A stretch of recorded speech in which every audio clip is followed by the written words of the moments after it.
All right, in this section of the course, we're gonna make a real fun game called Snake. Now, you guys have probably seen this before. I'm just gonna play it for you and you can see what this game is. You probably recognize it from a lot of old video games. It's essentially the game where you are going and trying to eat the food without hitting the border or hitting yourself. And obviously you're changing directions with your keyboard.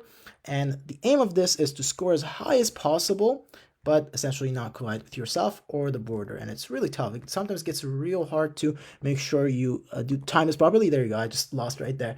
And essentially, if you hit one of the borders or you hit yourself, you lose the game. That's how the game is played. It's a real fun game, and it gets really hard after like 10 or 12 of these foods being picked up, because it's really hard to just keep it going when you're huge, like as you keep getting larger and larger as you pick up these red cherries, if you will.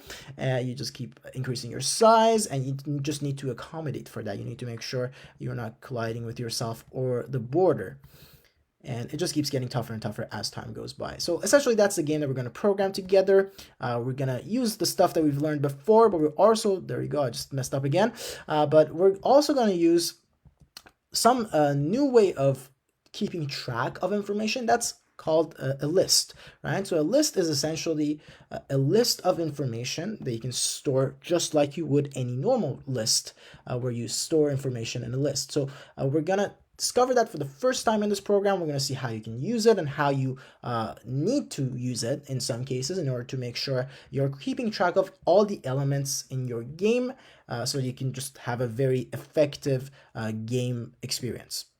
All right, so follow me in the next couple of videos where we work on this project together, and then I guess we can just challenge each other and see who can get the highest score in this game, because it's not going to be easy. There we go, I just lost again. But just follow me in the next videos where we start programming this together.